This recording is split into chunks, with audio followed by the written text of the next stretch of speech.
Hey students, we're going to be talking about the events leading up to the Civil War and the challenges of slavery with Chapter 17, Lesson 1 and 2. The issue of slavery was on the mind of every American during the early 1800s. This extended to the admittance of new states to the Union.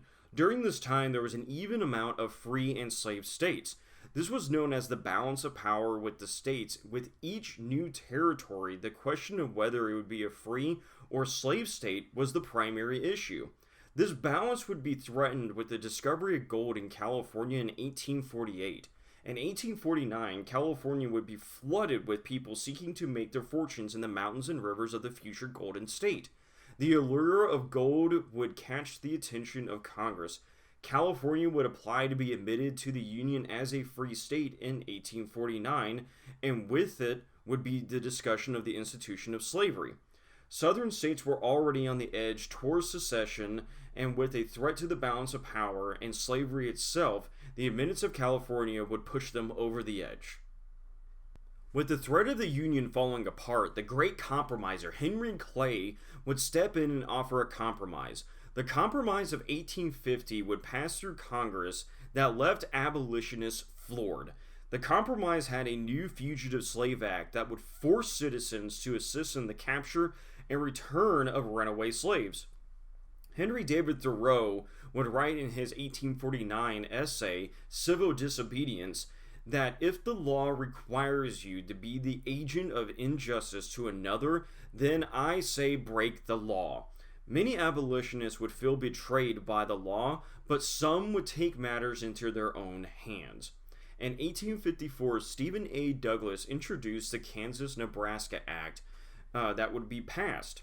This act opened up all territories to become either slave or free states, not by Congress, but by those who lived in the territories. This would be called popular sovereignty. This idea was popular on both sides of the aisle. There would be some that believed that southern states would flood territories with southern voters to create more slave states. In time, they would be right. In 1856, Kansas would apply to join the Union. During this time, Kansas had about 1,500 voters. When the issue of slavery for the state constitution came to a vote, more than 6,000 people would vote and the pro-slavery side would win. This happened because pro-slavery voters would come across the border from Missouri and vote in Kansas.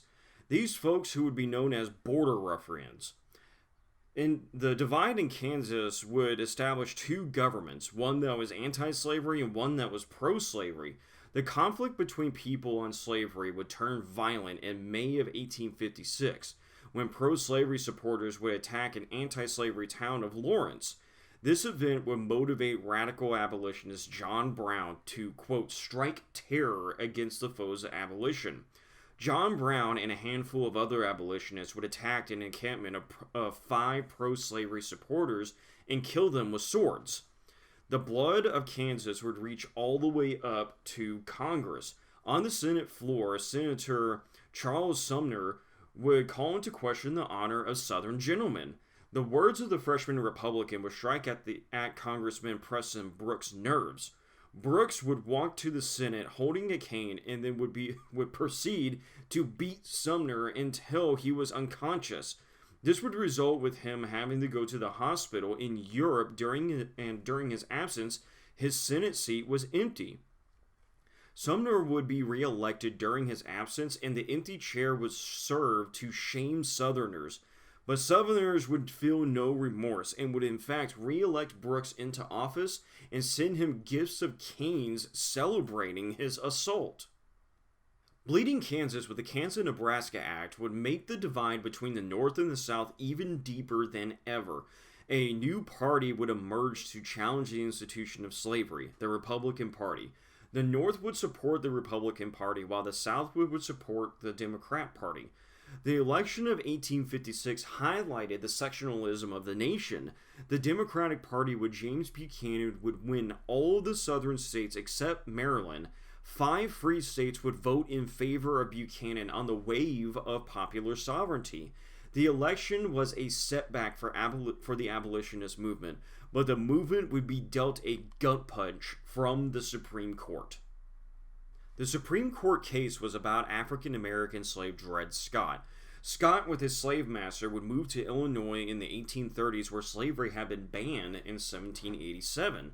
In 1846, anti-slavery lawyers helped Scott to sue for his freedom. The case would go to the Supreme Court to be ruled. This was a landmark case, being closely watched by both the North and the South, and slavery would be decided. Chief Justice Roger Taney would hand down the decision of the court in favor for his slave master. The court claimed that since Dred Scott was a slave, he was considered property, meaning that even if he traveled to a free state, Scott would not be free. This was a nail in the coffin for the abolitionist movement to legally stop slavery. The Republican Party and abolitionist organizations would call the decision unjust and evil. This would carry over to the Illinois Senate race of 1858.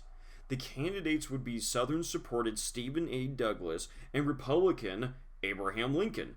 During the election, Douglas and Lincoln would have 7 debates. Each debate was closely reported. Lincoln would press Douglas on popular sovereignty and whether people can outlaw slavery in their states. Douglas would respond that the people of those states could refuse to pass laws respecting the rights of slaveholders. This would cost Douglas the support of Southerners, but would go to win the Senate seat. The election would send a chill down the spine of Southerners who believed that the institution of slavery was under threat again. This would be intensified by the violent actions of John Brown. John Brown, after the Dred Scott case, the beating of Senator Sumner, and the Senate election in Illinois, could no longer stand by. John Brown and other radicals would lead a raid on Harper's Ferry, Virginia. Brown's plan was to take arms from a federal arsenal and lead slaves in a revolt against their masters. Brown would be captured and his raid ended by the United States Marines led by Robert E. Lee. John Brown would be executed by hanging. Brown's raid would signal to Southerners that Northerners were attempting to overthrow slavery. Abolitionists would see John Brown as a martyr for the movement. This would tear the nation apart. Well, students, that is it for this video. Please make sure that you are reading your books, wash your hands, do not touch your face, and stay inside.